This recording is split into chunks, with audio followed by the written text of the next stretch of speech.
Hello, friends. Welcome to Luke and Live. You are here with Pastor James Devalon.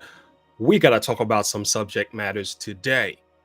And what we have for the topic of discussion is this idea of white privilege, systematic racism. These are things that I'm hearing about all the time, and I'm doing my research and I'm asking questions. Is this real or is this a myth? How is this applicable in the world today? But if it is not real, what kind of damage is it having on our culture? If it is a real thing, what could be done about it? So I'm opening up the line today to speak about this matter. So, with that in mind, good morning. Morning your end. It's afternoon over here. No, we have the same time. So good afternoon. Because you're in New York, so there we go. What's going on, Dark Vader? Um, yes. I got a link for you. I'm gonna send it to you. Let me grab that. Yes, I'm gonna actually open the phone line today as well. So, first of all, if you want to call in the show to talk about this matter, you need to dial 484 509 1188. Darth Vader, I'm sending you a link. And you more than welcome into the live stream as always.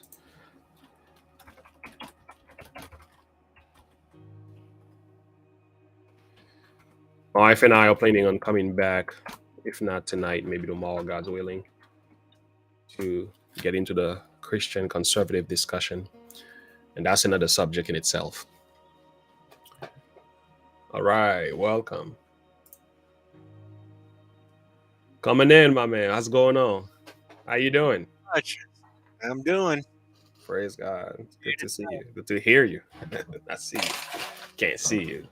Sore as can be. I worked a lot yesterday. Put in a new floor in the bathroom, and Ooh. probably shouldn't have done that. But Oh, you were on your knees, weren't you? it wasn't just my knees; it was my back, and I tore my rotator cuff about a year ago, and it healed wrong. And I'm supposed to be going to physical therapy for it. Oh, wow. And I haven't started the physical therapy yet, so Yeah. it really took its toll on my body yesterday. I Wow. actually had to call in somebody to help me with it. Nah, that's crazy. That type of work you can't do by yourself. Yeah. No. It's strenuous work. You probably you oftentimes think you can do it until you actually start doing it. You realize it is a lot. Yeah. We had to change our floor 2 weeks ago, and I told my wife I can do this. And after I looked at that, I'm like, no, I can't. Let me be real. This stuff was work, and we had two guys, professionals, who came and banged it out in about 3 hours. And I'm like, two guys, professionals, did 3 hours. That means I would have done probably 5 days. Well, back in the day, about maybe 10, 20 years ago, I could have done it. Yeah. I mean, I could have been down there on the floors. I could have ripped up all the floors and redone them all when I was back taking architecture when I was in college. Yeah. Because that's what my field of study was. They actually had us mock frame and build a small shed, a small house. So I've had some form of construction work at some point throughout my lifetime. At some point or another throughout my lifetime. So it's not like I wasn't used to it. So you have the skills in itself. It's just I have the skills and the knowledge. It's just my body does not want to cooperate. Yep, it's good to know your limitation, man. That's a good thing. That's called wisdom. Well, I know my limitations. Yeah. My wife, on the other hand, doesn't agree with me so much. Yeah. They're always like that. It's always like that. And I told my wife, I'm not doing that. She's like, well, I think you can do it. I'm like, no, I don't want to mess it up, and I don't want to hear that it wasn't done right. And plus, uh, I'm looking at how the floors were like weren't leveled properly. I'm like, no, we're gonna put pure woods down there, and I said, let's get a professional doing. Let's pay the money. Mm-hmm. And I'm glad I did. They did a great job, and I'm like, everybody's happy. Yep. I'm not miserable. I'm not in pain. Mm-mm. Yeah, I did the floor for my mom. I was in pain for like a week. Yeah. Knee and back pain for a Oh yeah. whole week. I was like, this is horrible, and I had to get those knee things on oh my goodness, those knee pad, and I'm like, never again. Well, when I was 10 years old, I had knee surgery and they removed all the cartilage from my knee, my right knee. Mm. So my right knee is just bone on bone. I have no cartilage in my right knee. Wow. I can actually, and when I was in the military the first time, I stepped in a pothole on a PT run and went to turn a corner and twisted the ligaments in my knee. Oh. So I was on crutches for a while. And once it healed up, now I can actually take my foot and completely turn it in 180 degrees at the Mm. knee. Wow. Yeah. That is crazy. That is even hard to even picture. Yeah, it freaks some people out when I do it. They're like, Yeah. "No, you can't. You can't do that." And then I show them, and they're like, "Oh, stop, stop, stop! I don't want to see it. I don't want to see it anymore." Yeah, you ask. I Hey, believe you. you said it. Yes, sir. That's good enough for me. I believe you. So, who do we have with us right now, guys? We want to welcome you once again to Look and Live. We are addressing this idea of white privilege. Have you heard of this concept, white privilege, Darth Vader? I've heard of this stupid ideology so much. Yeah. And there's a young man named Joel Patrick who is actually selling white privilege cards. They look like credit cards that say white privilege on them, and they're all Hmm. white, Hmm. as kind of like a mockery of the idea of white privilege. Mm, Um, Personally, I'm white, and I've never once experienced white privilege. yeah. Maybe a good question to ask is, what exactly is white privilege? I don't I know. don't know. I'd I'd like to like to know. know. I'd like I'd to like know to know where I where I get get this. this. Where do Where I do I sign up for for it? it? Yeah, let me see if I can read what the experts are saying. According to Very Well Mine, white privilege, it is said, it is a concept that highlights the unfair societal advantages that white people have over non-white people. It is something that is pervasive throughout society and exists in all major systems and institutions that operates in society, as well as an international level, interpersonal level. Okay, so let me ask you, what advantages do you have that I don't? I'm still trying to figure it out. The term has a long history that it has become into shape focus due to the recent events, such as the murder of George Floyd and the result of Black Lives Matter protest. So this supposedly came about by an activist and a scholar named Peggy McClintosh in Okay, 1988 in her paper White Privilege, Unpacking the Invisible. Uh, so a couple of things I see Knapsack. wrong here. Okay, go ahead. Number one, they're saying that George Floyd was murdered. Yeah, that's That another. in and of itself is an inaccurate statement. That's misinformation.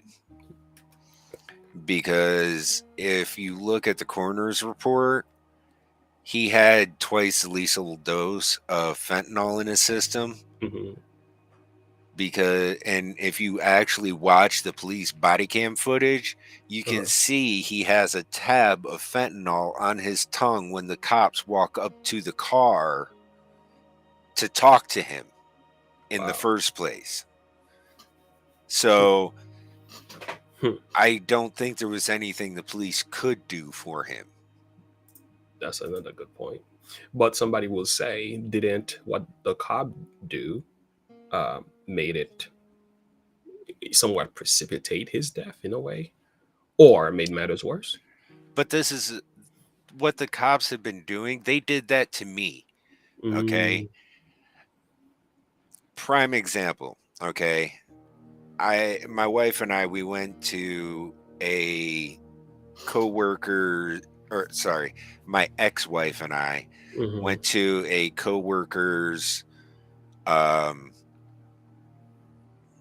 wedding reception, mhm, mhm, and we had one of their family members because they lived in a trailer park.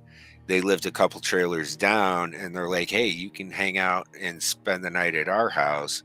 So if you want to drink with us, you're more than welcome to." mm, And I had to work the next morning, so I'm like, "Hey, if we got a place to crash, I'm cool. You mm, know, as long as I don't have to drive home, and I can just walk a couple trailers down, we're good to go." mm, So, I had a couple of drinks. mm, She got mad at me, got up in my face. I got so drunk that night. And this is the last time I ever had a drink, mm, because this was a real wake up call for me.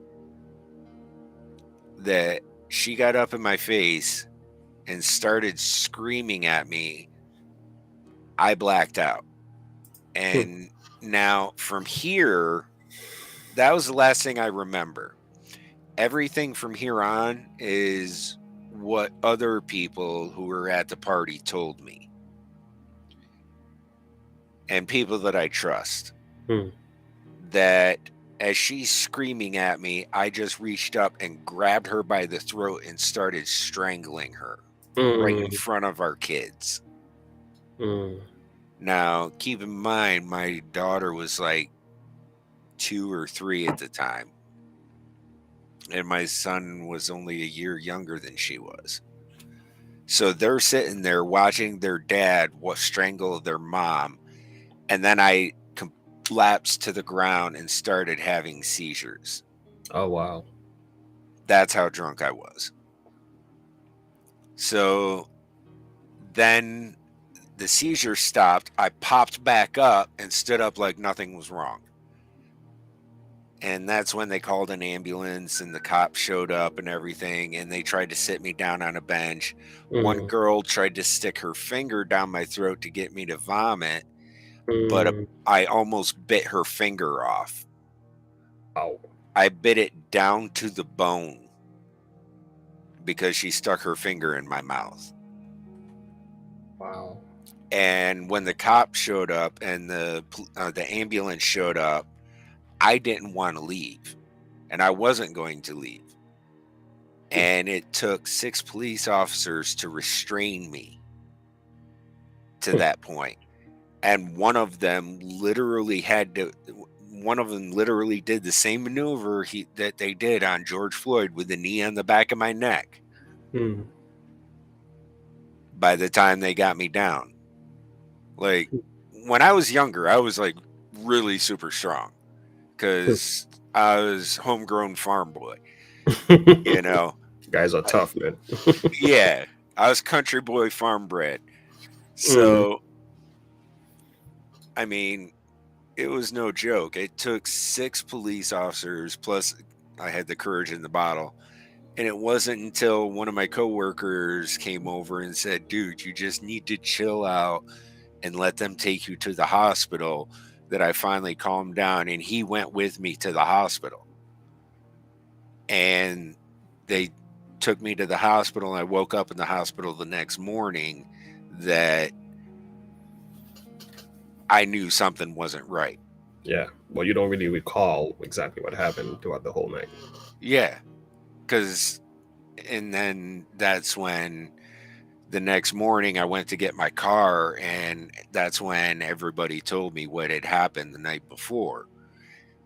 My kids did not want to talk to me. They didn't want anything to do with me. They were scared of me. Like, I could see the fear in their eyes for like 2 weeks after that. That's crazy. And that was the last time I ever got that drunk ever again. If I ever drink, I maybe have one beer So throughout you're a saying night. that's when that happened to you? Yeah. When yeah, that's crazy. Yeah, thank you for that. Hello everyone. Yeah, the George Floyd discussion is something that I would like to have eventually because I know there's a movie by was it Daily Wire with Candace Owen about George Floyd and what really happened and everything, and I think that's coming out if it hasn't already come out on Daily Wire sometime this month. Yeah, that's something we can definitely react to. Yeah. So I have a So that's that was my whole point about that is the maneuver they used is definitely in no way it was gonna harm him or do that kind of damage mhm. to him If unless you he was resisting and doing it to himself. yeah, you already had certain issues in his blood. Hmm. Good And the morning, other or good afternoon, Megan. good afternoon. My other question is: has this ever been? I was gonna say, since you say it was done to you, has been done to many other people? Has there been also? Oh yeah, this is a common. It was a common practice among police officers. This is a Yeah, common maneuver that they use all the but time. has it always resulted in a similar death, which we don't have? So it kind of shows that whatever was in the system definitely did play a role. I think that it wasn't. Yeah, If it has, it hasn't been as highlighted as it was you as with joining George Floyd. you joining us? Something. My son is looking to see if he wants to join us in the live stream here. You can Hi, join us. BJ. Oh, that's my other son. Come here. Oh, I have an older son. He is that's why I can't be racist. I have a half Caucasian boy. nothing wrong with that. Yeah, he's great. So I'm like, if you talk about racism, what you gonna do with my little guy here, who is half black and half white? That's from my first marriage. Hey, bro. Hello. Can you hear us? I think you need a headset. Here, hold it. You can hear him from my headset. This is Josiah. He's the guy with Gotta wrangle that hair in, my man. that's a whole that's a whole lot of hair. All right, this is Darth Vader. Hello. That's Oh, literally his name, Darth Vader. That's all you need to know. Yeah, that's Josiah. But yeah, I mean, like, cops have been using this maneuver for decades and haven't done. It hasn't been brought up until George Floyd. That's crazy. Yeah. Hmm. Anyway, thank you for that. It's very insightful. Actually, I have the paper from that lady. Her name is what is her? Peggy um, McIntosh. She's the one who wrote The Night White Privilege in 1989 and published this paper where she's highlighting some things in there that says why she feels like she has an advantage as a white woman than more than any other race. It says I can, if I wish to arrange to be in a company of people of my race most of the time. If I should need to move, I can be pretty sure of renting and purchasing a house in an area where I can afford, in which I want to live. So, Zaza, do you think the color of a person's skin gives them more privilege in this world? That's a tough question to ask an 11-year-old, but we're asking you anyway. what do you mean, like? Do you think a white person has more privilege, whether it is to get a better job or to go to a better school, than the average other men out there because they don't have the same skin color? It depends for a few things. You think that exists, or you think it's just there are other factors that we don't get? You don't Like- have to know the answers. I'm just saying, do you think? But there are some stuff, like a little bit of stuff, Mm, like here and there. But some little things here and there, you think? Well, like what? I mean, give us an example. What would you think? I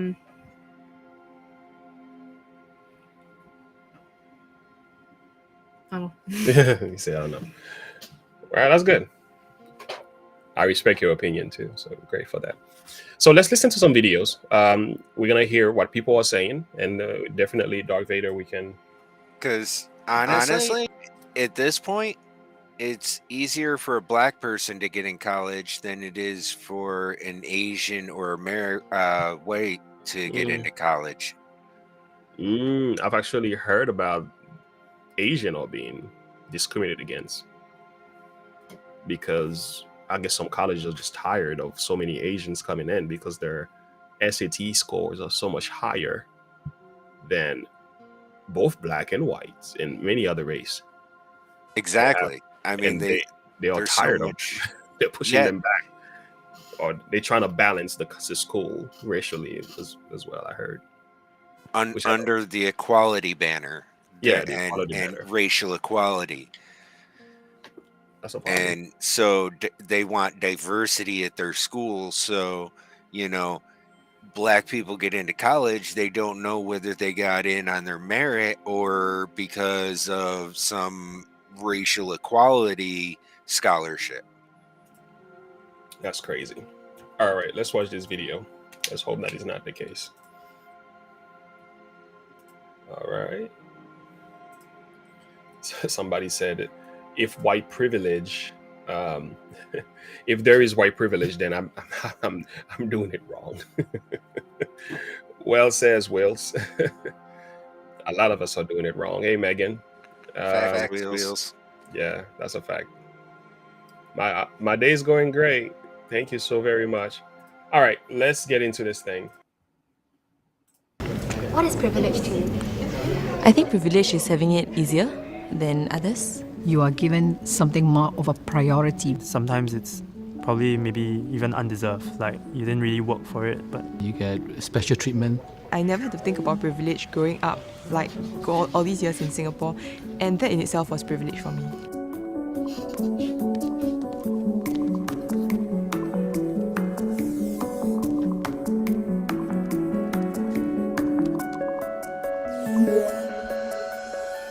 I'm going to do an experiment with 10 participants. I'm going to ask them a series of questions, and they're going to step forward or backwards depending on how they identify with the statements. If you agree with this, you step forward. If you disagree, you step back. In the last 1 week, I have seen an advertisement with a model of the same race as me. My boss is the same race as me. Agree, step forward. See, I don't like things like this. Yeah, that's a little bit different than what we were talking about. Well, not just that, but these questions are so obscure and broad. They are. They're not specific. They're not. I agree with you. Actually, I was thinking just how does that fit with the discussion also? I'm not really seeing it. So here is another good one. I know you know James Klug, right? Seems to be, you probably heard of him. You've probably seen him somewhere. Anyway, this discussion is much better. What is it? What is white privilege? Yeah. As if who doesn't know at this point? What's going on, everyone? James Klug here. The left in America is certainly pushing it, but does white privilege really exist? And if so, what is it? Today we're in Los Angeles to find out what people think. But before we get started, you guys, I have a huge announcement. We have officially launched jamesklug.com. If you want to support the channel and support us making more videos and changing more minds, head on over to jamesklug.com/members and become a member today. Let's go talk to some people.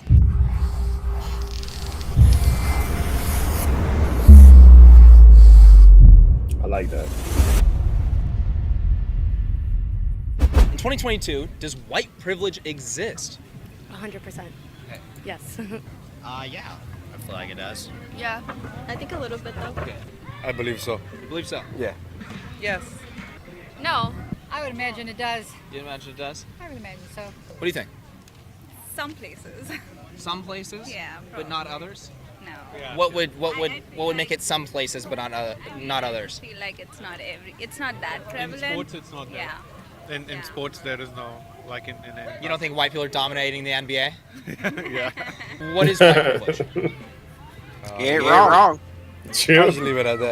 I think it exists. And that's but it. I don't know how to explain it. Yeah. But nobody will refer to that as black privilege, though, right? Yeah. NBA, football, that's not black privilege. Baseball. Yeah, that has nothing to do with privilege. Somebody would say that's just talent, right? Yeah. So how do you talk about hockey, that sport is, a lot more Caucasian run? It's pretty much the only one. Yeah. Yeah, pretty much, yeah. When you go to baseball, there's a lot of Spanish there. To me, it's like I think the word privilege is just not a good fit. No. Yeah, we have to find a different word, or maybe just or even white. Yeah, the word white in front of that. It has nothing to do. I don't think it has anything to do with race particularly. At all. Maybe like choice, maybe like skills, but I don't think it has anything to do with privilege. Anyway, good point. White privilege is She doesn't even know. I don't know. Like you're a born citizen here, I guess. Like you get a little more privilege than everybody else. That's American privilege, maybe. Yeah, American privilege. I would say that American privilege definitely exists. No, I'm talking about white privilege. I'm literally talking about like getting ahead in life because of the color of your skin, not necessarily like statistical disparities, right? I think it's more about money. If you're a rich black person with a family who's like if one generation has stabilized themselves, I think this next generations are fine. Would that be a skin color thing, or is that a financial thing, or a cultural thing? Financial thing. That's economic privilege. I mean, people get a little bit more opportunities than people of color. It's simple as being able to afford an apartment. No, I think white privilege is more like an attitude that has a label. You know, Would that be a skin color thing? If white privilege existed, I wouldn't go outside every day and see white homeless people everywhere. Good point. White homeless people aren't experiencing that white privilege? Of course not. So, American privilege. As for white privilege. You get less, I wouldn't say harassed in a sense, or the white homeless population. Something like that. Yeah, go ahead. The homeless population is majority white. Good point. Good point. So, and the people who live in lower income housing, like trailer parks and rundown trailers and backwater areas, like in Virginia and the poorest parts of America, are white. Yeah. Like if you look at the most poorest parts of America, like for example, in Virginia, there is a place in Virginia that doesn't even have running water. The houses don't even have running water. You serious? Yes, I'm dead serious. And the entire population of the town is white. Talking about white privilege. But this is white privilege. That's a strong point right there. By the way, guys, if you want to call into the show, the number is pinned at the top of the chat. Okay, you can call in and share your perspective. Do you believe there is a thing such as white privilege? Yes or no? You can call in to share your perspective, or systematic racism. Let's have the talk. Yeah, thank you for that, Raider. That was great. Like a sketchy white kid goes in somewhere, and then you have like a well-dressed, like looking dapper, let's say Hispanic kid. You think the white kid would get blamed, or the dapper-looking Hispanic kid? Yeah, that happened with me as well. Like, there was two people in like one of the stalls, and they like questioned me, because I had the backpack, and they're like, "Oh, because they're like, you took the phone," and I was like, "No, I didn't." Is it because you had a backpack or your skin color? What do you think? I think my skin color mostly. They questioned me and my friends. No, it's because you had a backpack. It would be of outfits. Say it again. It was because she had a backpack in a store. You're not supposed to take a backpack into a store. That just leaves you open for questioning for shoplifting. Yeah. I'm sorry. That's not white privilege. You were on the question. That's all it was. Good point. Skin color. I'm not skin color. Outfits, honestly. Just because if you're badly dressed, you're gonna be viewed differently. Oh, I said You're skin badly color dressed. then. it's kinda So you hard. disagree with him? Yeah. You disagree or you agree with him? I agree with him. Why do you think that white privilege does not exist in your opinion? Because I haven't experienced it yet. I mean, everywhere I go, nobody ever gives me any slack or whatever. Whenever I get pulled over by a cop, I get a ticket just like everybody else. Do you think that the term white privilege is damaging? Very much Yes, so. I do. I think the Yes. term will make anybody else think that, that a white or Caucasian person has it better off than them, and I think it will cause division. And I think that's what that's what this is all made up to be, is this to divide. All right, guys, let's take a nailed quick it. second to talk about today's sponsor, which is. Go ahead. That man nailed it. Yes, he did. It's meant to be divisive. It is. It is. It's not.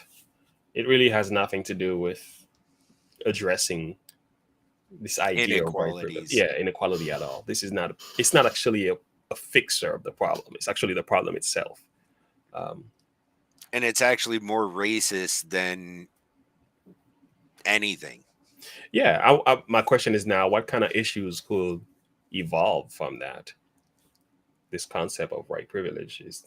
It creates racism, and it creates people who are racist.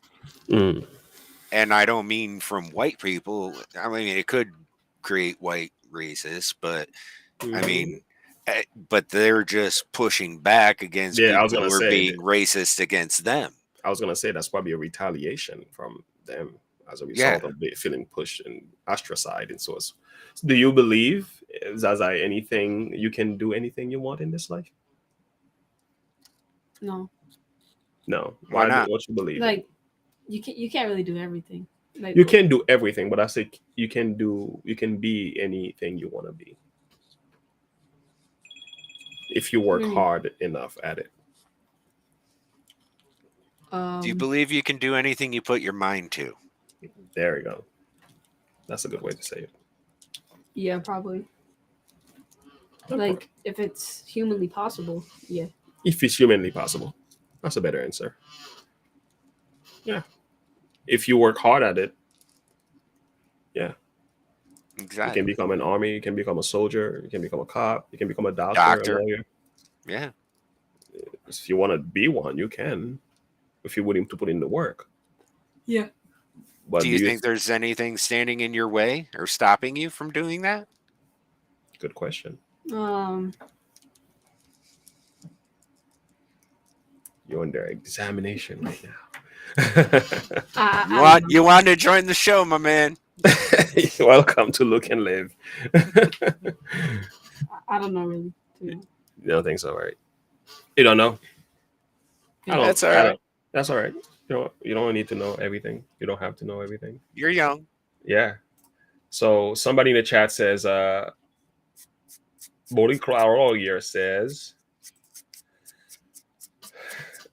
divide based on color and class. That's what this white privilege thing is doing. That's literally a Nas song. Okay. Laughing. Yeah, Tom McDonald also made a song about it too. Yeah. Yep. That's it. Yeah, division by race. There goes Megan. Division by race, economic status, and religion. Yep. Mm-hmm. That's what we got going on. So this is another way to divide the race even more. I think we have enough of that right now. Anyway. Privilege exists. In 2022? Yeah. Yes. What is it? What is white privilege? Yeah. As if who doesn't know at this point? What do you mean, what is it? They're treated differently than people of color. What is it? Well, white privilege probably in the United States is looking at a first world nation that have concerns that would be laughable to many other nations around the world, our privilege. Yeah. I mean, for example, we just went to a restaurant here, the Sidewalk Cafe, Yeah. and we paid our bill. And this lady, the hostess, told us it wasn't an exit. But because the way we looked, she assumed that we didn't pay our bill. And she was a white lady. Do we have evidence that it was because of how you guys looked and your skin color that she said that? And what was that? It was towards my husband. I walked away to the restroom. She approached my husband. So you're saying because she thought he didn't pay his bill, that white privilege exists. Is that correct? That's correct. Yes. Right on. Like you're saying oh, my boat broke down, like a first world problem is what you're saying. Makes no sense. But that's a first world problem, isn't that? That's just it's a lot of speculation that they have. It's this stuff is lacking facts and solid reasoning behind it, because a lot of it is based on the way I felt at that moment, how I'm feeling about these people, or the nature of the environment. It doesn't really tell you anything that has to do with white privilege, because they question you because of your bill or anything like that.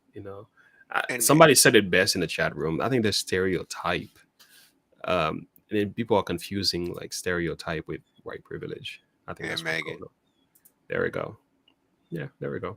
And that's the thing is you're going to find that a lot with the woke ideology, that they tend to knee-jerk reaction to their emotions more than thinking about things logically. Mm-hmm. And thinking it through, like, okay, did she think I didn't pay my bill because there's no money on the table?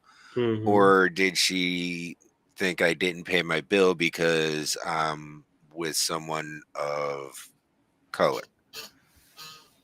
There we go. It's like, Mm-hmm. okay, well, why don't I just open this up and show her Yeah. that, the money's right here. Yeah. Yeah. As simple as that. And I think I think that will solve a lot of things. Some people they need help to think differently than, and they overreact 9 times out of 10. A lot of the time it's just poor judgment, presumptuousness and stereotyping. Some may be racist, but and ego. Yeah. But I'm not sure if that's white privilege. That's no.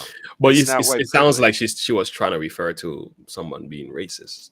And they also like to think that they also have a lot of them have this holier than thou attitude that they try to project onto others. Mm-hmm. That their wrongdoings and wrong think and wrong feelings, they push onto other people as their wrong think, but which is in no way the case. So,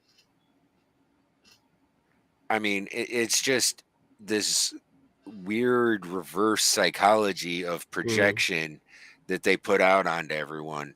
Yeah. That they think it's white privilege. Yeah. You said that best.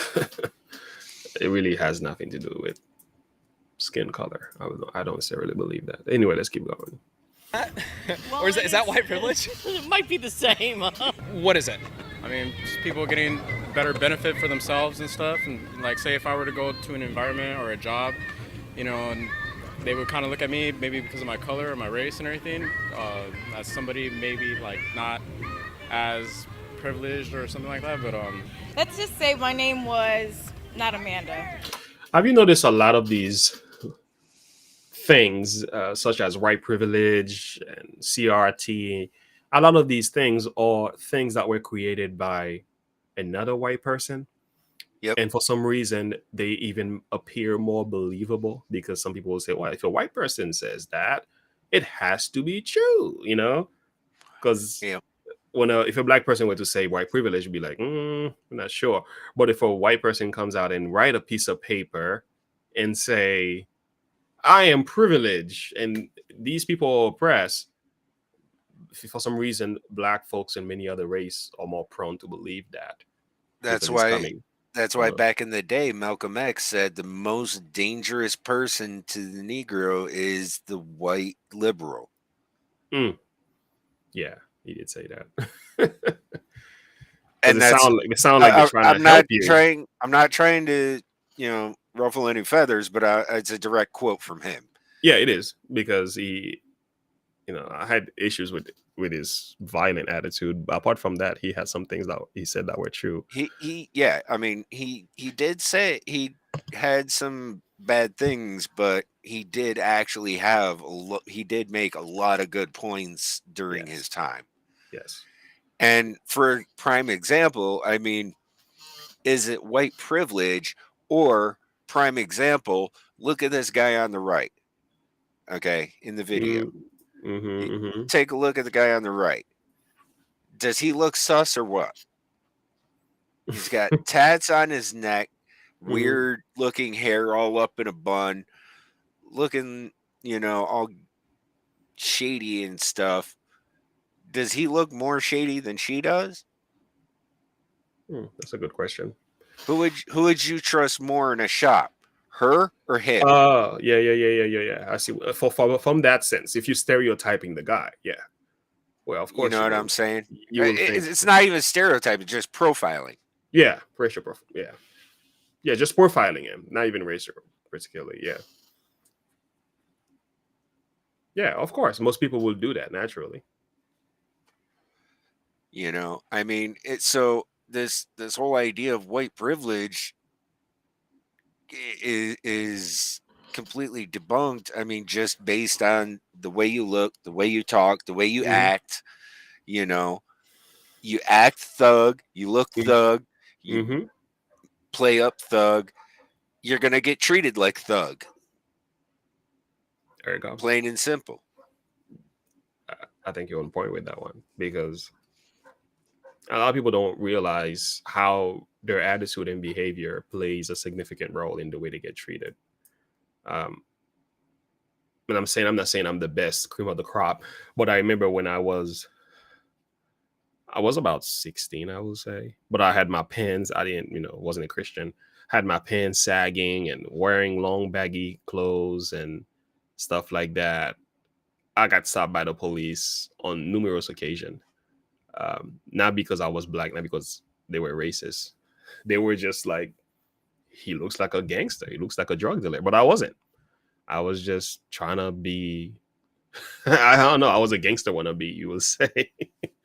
But there was the last thing I had. I never had a crew. There was never really into anything. But it was just with the nature of hip hop and the culture, you just fell along with it, being raised in that environment. But ever since I'm a Christian, I dress differently, talk differently, walk differently. I mean, I wave. The police waves at you. Hey, what's going on? How you doing? We shake each other's hands and talk. I've never gotten patted down like. It's just the truth is, it's just there's a way you portray yourself as an individual that tells a lot of people about you. And it's been said, especially the way you dress and the way you present yourself, that's your first expression. People look at that and make their first judgment. Like, you can ignore it if you want to, but the truth is that speaks a lot about you. Doesn't necessarily mean it's fair, doesn't necessarily mean it's right that they should judge you that way. But this is the real world. Men judge on an outward appearance. Jesus, the Bible says that in Samuel. But God looks at the heart. But men don't see the heart. They see everything else you're putting out there. And that's what they have to look at to make a judgment, unfortunately.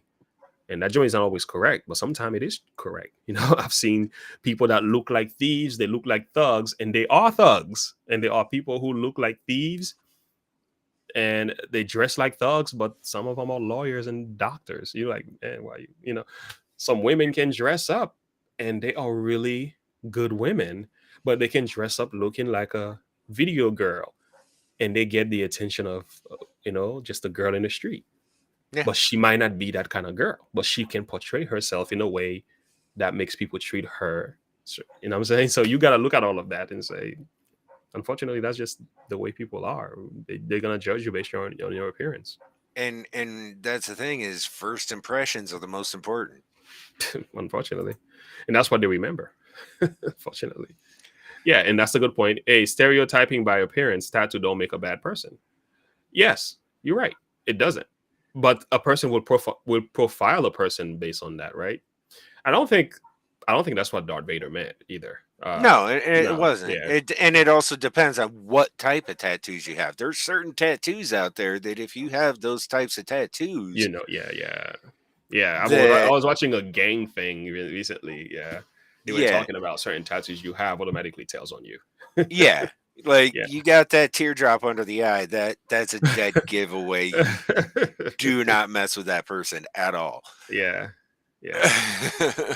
And sometimes people just have a past, and their tattoo means nothing to them, but just their past. Sometimes it's an expression of their whatever situation they've been through. It's just a way of them expressing themselves. Although I don't have any tattoo, I don't promote it, but that is not a good way to even judge a person either, because there's much more to a person than the way they look. But the thing is, you have to look at it again.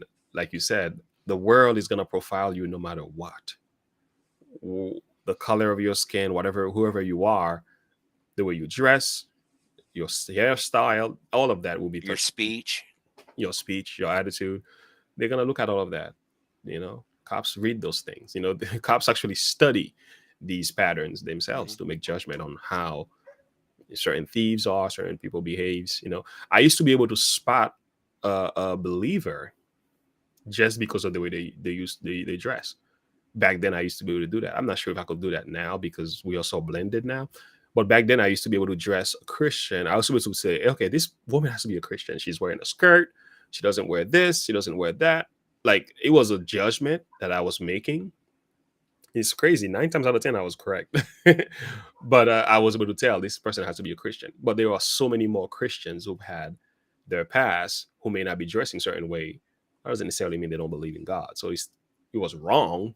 But at the same time, you have to understand, coming from a worldly mindset, I was like, okay, that has to be a Christian. That has to be a Christian. Well, you don't know. There's much more to a person than just that.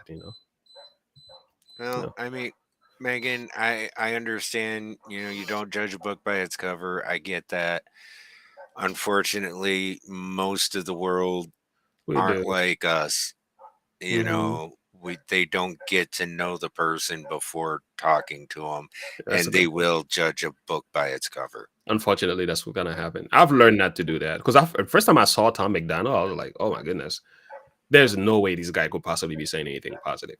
Exactly. Literally, I was like, and I had to get past the first video because I'm like, if you watch my first reaction video to Tom McDonald, I said it. I said, "Man, why does he have so many tattoos? Why does he look, so weird?" And it's true because you see that. That's my first, and then I heard the song, and then I saw his heart. I was like, "Oh." Now I'm like Tom McDonald. He's like, man, I hang with Tom McDonald all day because Yeah. I see what's inside of Tom. It's not necessarily what's on the outside because the cover means nothing. It's the heart of the artist that matters most now that I can look at and look past that. But on your first meeting with the individual, unfortunately, that's what people see. It's just the See, reality Megan, of it. I didn't think that at all when I saw your testimony. Uh, I waited to hear what you said. well, Personally, I don't judge anybody. yeah, I wait to hear what they have to say. good. If I like what they say and I can get along with what they say and I agree with what they say, Hmm. all the better. Yeah, If not, and then I won't have anything to do with them. Megan. The thing is, I know I saw your heart before I saw anything else about you. So in the chat alone, we already knew what kind of woman you were. So Exactly. you don't have to speak anything else. We already know when it comes to your case. I think a person who just don't know you, a total stranger, might have a perspective about you that is incorrect by looking at you for the first time. Same thing with me. Some people don't even think I'm a pastor. If you see me in the street, you will think I'm a teenager. Sometimes I wear a book bag. I have my laptop and the Bible in my bag, and sometimes I came out of church and I just take off my suit and I go to the park and I'm with my kids. Nobody will know unless I open my mouth and start talking and start sharing things with you. You'll never know that I'm a minister. I Honestly, look, I look like I look like an average guy. the way I look, I've had people come up and ask me what biker gang I'm in. You look like a gangster. Nah, I look like a straight up like I'm in a biker gang. Yeah. And it's far from it, unfortunately. Yeah. It's just the way it is, and we just have to change our perspective. And I think judging a book by its cover is just wrong, Megan. But the thing is, some people are going to do it anyway. But I've learned my lessons. I've learned not to do that. Especially my wife. She's one of those, she'll accept anybody. She'll be the last person to make judgment. And I think sometimes she's a little naive. I tell her, I'm like, I don't know, that looks like a thief to me. It must be a thief. And sometimes I'm right, I was a thief. And sometimes she opens the door to the wrong people and welcome the wrong people. I'm like, you're just being too nice, too kind. Some of these people are trying to rob us and stuff. So but I think you have to be balanced with it. You kind of, there are some people that they're exactly what they see. You see what you see is what it is. Yeah, I'm the type of person, I'm willing to give anybody the benefit of the doubt until they do something to wrong me. But Yeah. once they wrong me, they're gone. That's it. And you're not wrong for doing that either. Yeah, keep going. It was Takara, Okay. and I applied for a job. Right. And someone else, same qualifications, named Amanda applies for the job. Automatically, they're going to call back Amanda. So name discrimination in a sense. White privilege, just because my name sounds white. There have been studies about that. They've made the argument that it's more of a cultural thing. When someone has just a complex name, they pick the person's name that they think that they'll relate to more. Do you think that's correct or no? Yeah. So maybe just more financial opportunity in work or something like that. That would be it for you. So the reason why we're asking this stuff. Obviously, in the United States, the highest earners are Asian, Indians, even Nigerian Americans.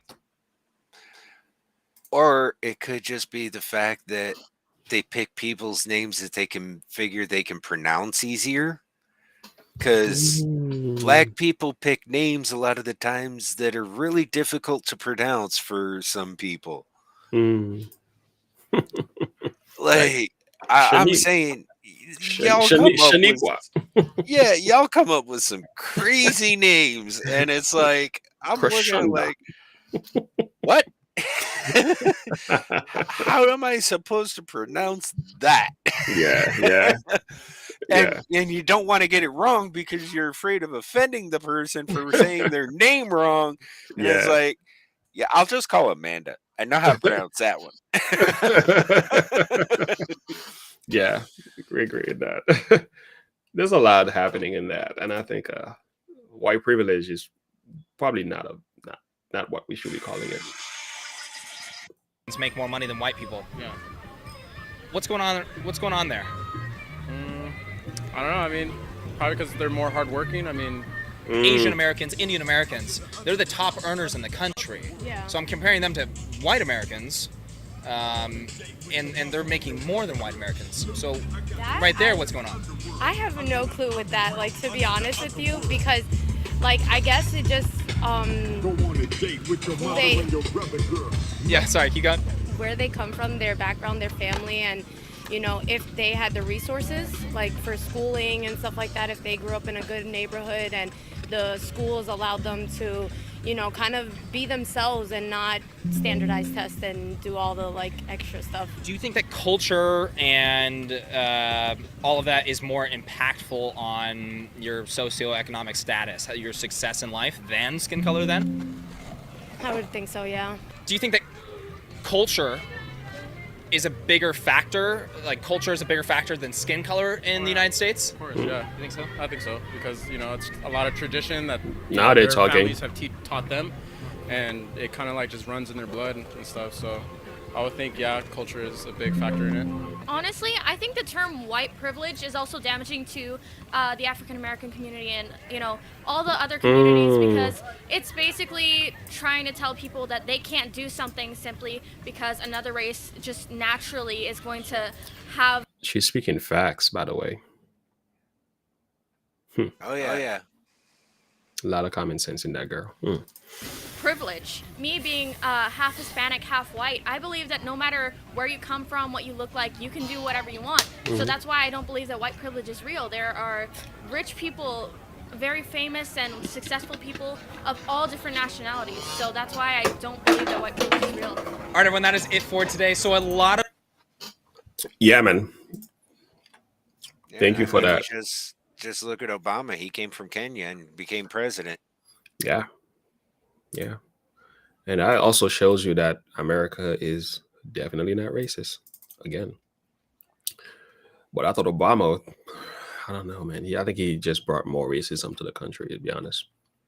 Oh, I'm not saying that he didn't. I'm just Yeah, he saying definitely it did. just shows that you can come from anywhere and And you can be. anything. Yeah, good point. Uh, quickly, guys. It says in First Samuel 16:17, I'm sorry. But the Lord said unto Samuel, look not on his countenance, nor on the height of his stature, because I have refused them. For the Lord sees not as man sees. For man looketh on the outward appearance, but the Lord looketh on the heart. That's where the difference really is between God and men. Unfortunately, men do that. They have to, because they don't know what's going on in the heart. We have to deal with the physical. But Yeah, men are mind readers. Yeah, yeah. But God reads the mind. God reads the heart, and He knows what's going on the inside, and that's why we gotta be careful how we treat people, talk about people, whether they are white or black. We gotta be careful with labeling people. And this idea of white privilege, I'm having this discussion for the sake of talking about something significant here, trying to dismantle certain ideologies and stuff. But as far as do I believe in white privilege, I don't. From the get go, I think it was a weird concept because I've never been mistreated because of the color of my skin. If I was, maybe I didn't even realize it because I just don't know. I know some jobs I didn't get because I wasn't qualified. I think sometimes somebody else had applied before me and had more experience, got the job.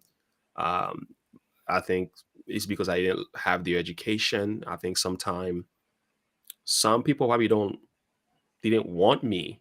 I don't think it necessarily had anything to do with me. Maybe they just chose somebody else. That's their decision, their business, that's their choice. I never felt like I was mistreated because of the color of my skin. And I've experienced racism before. I've experienced racism. I was told I could not come here because you are this color. But this was like an old lady. She was like in her 70s something. And you could tell she was brought up under some very strange teachings and everything. So I'm pretty sure she was taught to think that way. But I don't go around thinking everybody's thinking that way either. So No, I probably don't know what lots that is. changed in her lifetime too. I'm pretty sure she's either in a nursing home or probably dead by now, to be honest. Not that I'm wishing that on her, but she was an older lady. She was at least, it's 15 years ago, and she was at least in her 70s. So, So yeah. I mean, if she was that old then she was probably around seeing the civil rights movement. Yeah, she must have seen a lot of stuff. So and again, yeah, these are a lot of people. A lot of these people too. They watch the local news channel where they highlight what's going on in Philadelphia and everything. And it's like, if you watch the the ABC, the news channel, especially the one in Philly, it's like, well, they highlight what they want you to see. yeah, like this town got shot. That is all like these violence, black on black crimes in Philly. They just highlight nothing but violence. You might get like, but they only highlight the black on or white on black crimes. But they are like both. They highlight, well, they magnify the white on black crimes on a general level, but in a local news, you hear a lot of they don't tell you it's black anymore. I think with the death of George Floyd, a lot of things change. I think before it was more like this crime happened here, this crime happened there. But I notice now it's like since George Floyd passed away, even the way the news portrays certain people, like if a black person does a mass shooting, you don't necessarily get to hear more about that shooter if he's black. But if you hear a white guy does the mass shooting, you get to see his picture, his life story. They're going through his family's home. And I'm like, it's kind of weird how that happened. Because there was a guy who went to a hospital recently and he did a shootout. And that was a black guy. Yeah. And he Not was a like, peep. yeah, there was like, I think it was touched on for like a few days. And after that, there was nothing else said. There was no Black Lives Matter movement on the street. Nothing. It was just yeah. It wasn't even a blip on the national radar. No, it wasn't that serious because the mass shooter was a black man. But with the kid, But then you had right after that you had Uvalde, Uvalde, and they which is blew the that difference. so far out of proportion. Yeah, that was just all over the place. Which was a life is lost is always bad, but again, it goes back to what we were saying. These mass shootings are happening in neighborhoods all the time, and I think they highlight what they want to highlight. To So push a narrative. absolutely, it's not necessarily that they care so much about bringing people together. But again, that's why we do these videos, because we want to dismantle the ideology. But I want to hear Larry Elder just tearing it apart. And after that, we're gonna end because I have to get my son at 2:35. I have to leave here. All right, let's listen to this. Not acknowledge that there are some systemic issues. Give me an example. Tell me what you think the most systemic racist issue is. What is it? Well, I would say that because black people, in most cases, in many cases, were descendants of slaves, that racism as an institution, that it just a certain amount of it just exists. 2015. Give me the most blatant racist example you can come up with right now. I think you could probably find evidence that, in general, cops are more willing to shoot if the perpetrator is black. What's your data than white? What's your basis for saying that? Last year. Well, look, I know a lot of people would say, "Look what's going on in Chicago." I know what they would say. Yeah. I'm talking about what the facts are. 965 people were shot by cops last year and killed. 4% of them were white cops shooting unarmed blacks. In Chicago in 2011, 21 people were shot and killed by cops. In 2015, there were 7. In Chicago, which is a third black, a third white, and a third Hispanic, 70% of the homicides are black on black. About 40 per month, almost 500 per year last year in Chicago, and 75% of them are unsolved. Where is the Black Lives Matter on that? The idea that a racist white cop and shooting unarmed black people is a peril to black people is BS. It's complete and total BS. And the reason for these so-called activists saying this is the assumption that racism remains a major problem in America. The media, CNN, especially MSNBC, runs down whenever a black cop shoots somebody, and it's some march on Washington. It's ridiculous. Black people, half the homicides in this country are committed by and against black people. Last year there were 14,000 homicides. Not talking about suicides, I'm talking about homicides. Half of them were black. 96% of them black on black of that 7,000. Where's the Black Lives Matter people on that? There's where you would say that this is purely because of social justice. This is purely because they want ultimately for people to be angry enough to just keep voting Democrat. That's right. And where's the evidence of a lack of social justice? When a black suspect is killed by a cop, believe me, the media's on it. People are watching it, and justice will, for the most part, occur. In Baltimore, where Freddie Gray was killed. Freddie Gray died in a van. I shouldn't say was killed. Died in a van. Yeah. You have a city that's 45% black. City council is 100% Democrat. The majority of city council is black. The top cop at the time was black. The number 2 cop was black. The majority of the command staff is black. The mayor is black. The AG is black. And yet here we are talking about racism. I mean, it's absurd. So it's funny, I find myself caught in between this a little bit as a liberal, where I want to always try to defend the other. So in this case, the other being black people, I'm always sympathetic to that. And that, at the same time, I hear you laying out a pretty solid case. These are just the facts. I'll tell you something else, too. There was just a study, University of Washington. And it turns out cops were more reluctant, more hesitant to pull the trigger against a black suspect than a white suspect.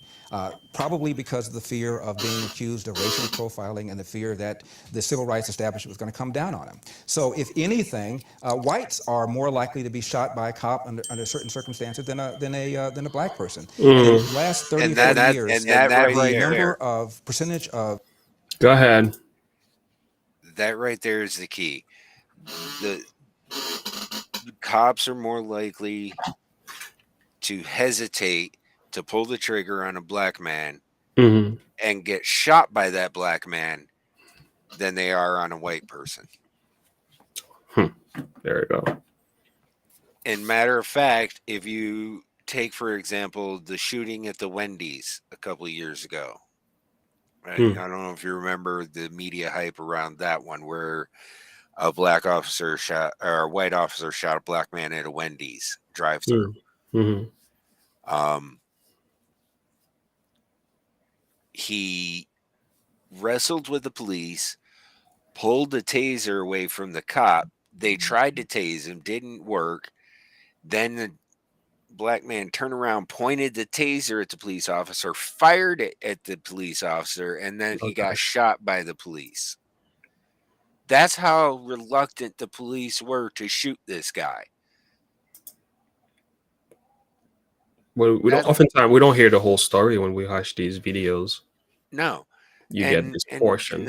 And that's the thing is police officers are so afraid these days to do what they need to do to stop black criminals that they can't do their job. It's like they're doing it with one hand tied behind their back. Yeah. And the crime rate is rising among the black community, which I've heard the black race in itself is about, what's the percentage of black we have in the United States? Somewhere around 6%, I think. I think it's like 13%. 13%. But they commit more than 50% of the crime in America. More than 50%, close to 60, I heard. And as far as the population of blacks, it's like over close to 70% in incarceration rate. We have a problem. A huge problem. And it isn't that, you know, people aren't being treated fairly. It's that there's something wrong within the black communities where these people aren't being raised properly. They're not being taught good morals, and the gangs and all this other stuff that's being flooded into these communities. That I say the same thing. I think the black race need to realize how the culture that is deemed black today is we evolved around hip hop, right? The hip hop industry breathes this violent gang, and you can't tell me otherwise. I tell people I was raised in Brooklyn. I lived in Haiti. I was moved to Brooklyn, New York. I lived in Jamaica, Queens. I lived in Queens, and I was very close to 50 Cent and Ja Rule.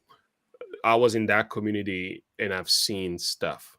And so I lived in Brooklyn for a long time. I've seen gang violence. Okay, like you can't tell me how black people think. I live with them. I went to school with them. We rode the train together. I can tell you that culture, it breathes violence. It sets us up for failures. And a lot of the absentee parents in the home is another issue that is destroying the black community as well. And I saw it working with them at Job Corps, you know, and I mean, I saw like a small microcosm of it because I only worked with a small bit of them, but most of the kids that I worked with there at Job Corps were from the inner city of New York. And they brought everything from New York up here with them. Yeah. All their attitudes, all their gang stuff, all their drug use.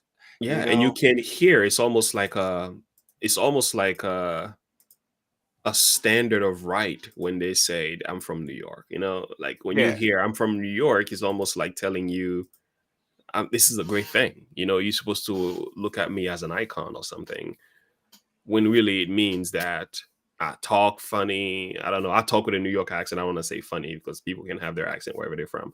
I talk with a New York accent. I have these behaviors and this attitude that you're gonna have to deal with. Which I'm like, and I know when they say I'm from New York. I'm from New York, man. They know what they're saying. I grew up here in central New York farm country. There ain't nothing you city boy ain't gonna get on me. I'm sorry. I hear you, my man. But yeah, I mean, like, honestly, I think the black culture in and of itself needs to take a step back and do a serious self-reflection of where it's at. It's crazy you said that word self-reflection. I literally just typed the word self-examination as the following verse here. All right, let's let Larry finish because that's gonna be the verse we're gonna close up with.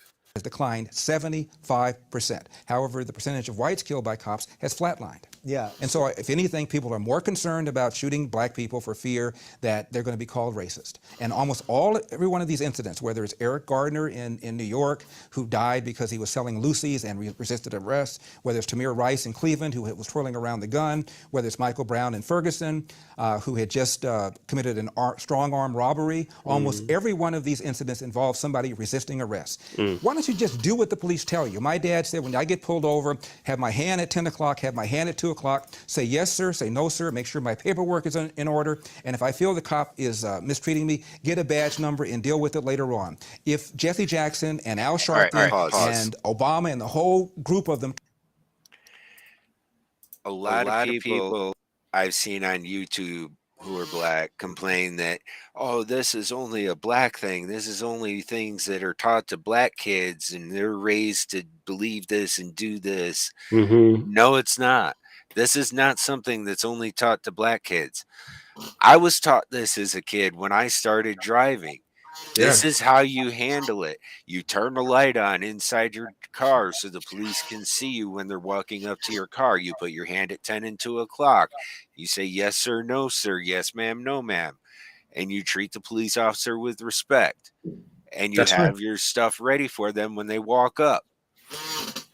But the truth is, it's simply common sense to do that, though. Because I've seen some of these people that are talking to cops, especially blacks, on videos. It is just outright disrespectful. Like you shouldn't even treat a dog that way. No.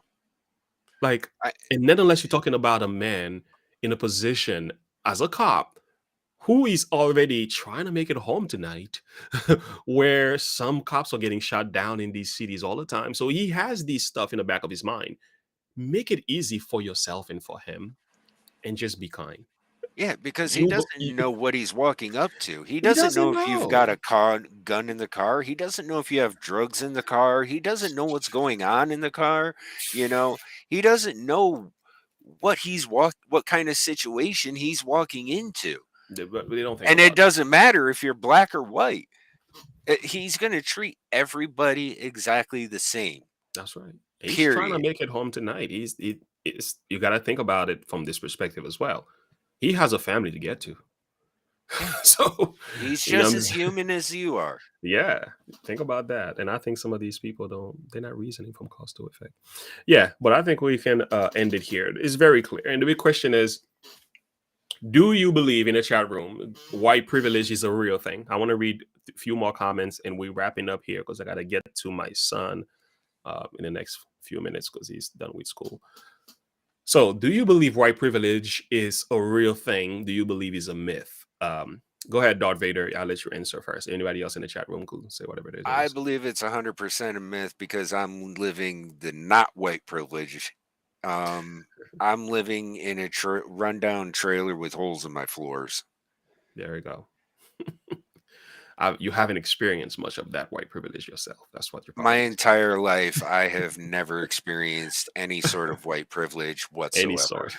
Wow. I've had to scrape, struggle, and strive for everything I've had to come by in my life. Yeah. There we go. And you've heard my testimony. You know that everything I've come through in my life, I've had to work for it. Mm-hmm. Nothing's come to me easy. Yeah, with the help of some amazing people in your life, of course, who's kind of give you the push for it. And I think that's the privilege you had, but it wasn't white privilege. No. It was like it was God's privilege. It was God privilege. Exactly.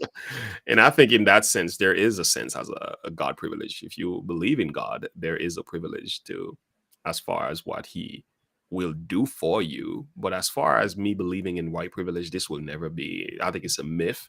I think if you work hard enough in this country, you can go far. I can't say this about my own country. I know people who have their doctorate in Haiti that are just sitting on the side of the street. I'm talking about men who could read chapters in books, memorize, photographic memory. They can do nothing. Okay, it's just the system is not set up for them to succeed, and they are stuck. In this country, you can go far if you work hard. You live right. Doesn't mean nothing bad could ever happen to you. It could, but I'm just saying, as far as that happening to you, the rate is very, very small. You treat people with love and kindness. You get It, to where you it's need to like get. it's like that meme I shared with you, Mhm. where it shows, three different black men, three different choices, I three love that. different positions in life. I gotta find that. I'm glad you just mentioned this. So, somebody said in the chat room, you could go ahead and read that. What I'm looking for this. Uh, I, I don't know how to pronounce the first name, Warrior. Boricua, Boricua. Nah, I've seen lots of white people grow up in the same poor communities as Hispanic and black people. Yeah. It's true, you know. Yeah. And 9 times out of 10, those white people are just as scared as anybody else. Yeah. You know, Yeah. Good point. they're they just go home and mind their own business and Yeah. try not to get hurt just like anybody else in the community. Yeah. There goes that picture you sent me, right? 3 different black men, 3 different positions. We all have choices. Yeah. Yeah, man. Right. Thank you for that, Criminal, the Boricua. lawyer, and the Yeah. bailiff. Yeah. While I have not experienced it, the Sparkled Brain said, um, I grew up in an area where I saw it daily. Again, though, like my comment above, is small, blank percent, not a big deal as they make it. Yeah. I think there may be like vestiges of that in certain areas or in places, predominantly an area where there's a lot of Caucasian folks. I think some might be apprehensive hiring a black person if they don't think they'll be a perfect fit for the company. But I don't think that's white privilege, though. That's just, to me, it's just something else. Um, the verse that I was thinking, you brought it to my mind, or you confirmed it. Um, there it is. Examine yourself. And I think what needs to happen is there needs to be more of a level of self-examination here. Would you also mind closing us with a word of prayer as soon as I'm done reading this? Mhm. Examine yourself, whether you be in a faith. Prove yourselves. Know you not your own selves that Christ is living in you, except you be reprobate. But I trust that you should know that we are not reprobate. 2 Corinthians 13:5 and 6. So there needs to be more of the level of examination here that is done, because I think a lot of what we're blaming people for are the result of our own doings. And if we try to do as much as we can do, I'm saying in this country, there's a lot of stuff we can do that we fail to do. I've seen a lot of people that are homeless, that are going through stuff. While you can't judge, some of them is drugs, some of them there are soldiers who've been neglected by the system, some of them have just made bad decisions, some of them bad things happens to them. While we can't judge, we can also say, what can I do to make a difference in their lives? What can I do to make a difference in my own life? What can I do to walk the walk that God wants me to walk? There should be a deeper level of self-examination. But not only that, prove yourself. I heard somebody explain this really, really well. So examine a car and proving a car is 2 different things. You go to buy a car. When you examine the car, you look at the car. You're like, okay, this color, I look at what's inside, I look at the safety, I look at the manual and everything. You do an examination, you check out the hood and everything. But when you prove the car, that's when you get in. You turn on the key, you start the engine and you see what this car is working with. You take it on a highway, you speed it up a little bit, you see how it handles the streets and everything, and how so proving something means put it to the test. So the idea is you examine yourself is one thing, you're checking yourself out, but prove yourself mean you need to put yourself to the test to see, are you really what you are meant to be according to God's plan for your life. Go ahead, Darth Vader. You can close this up. Our Father who art in heaven, hallowed be thy name. Thy kingdom come, thy will be done on earth as it is in heaven. We come before you today to ask that you look to examine our lives as you would see fit, and that you examine the hearts of everyone here and everyone around the world. It's those who you feel need their, and be with those who need comfort and care, and be with who are in need of healing. And those, for you are the great healer. Give those who need peace, for you are one who gives the peace that passes all understanding. And we bring our sins before you and lay them at your feet, because we know without you, nothing that we do is possible. Yes. And we ask this all in Jesus' name. Amen. Amen. All right. Thank you, my friend. Thank you, everyone. Appreciate the discussion. Thank you for joining me as well. Anytime. Yes, sir. Thank you for the comments below. Till next time, guys, have a good one. God bless you. We might be back on tomorrow morning with my wife. So we got to get to that Christian, conservative, and liberal discussion thing. All right. Have a good one. Bye.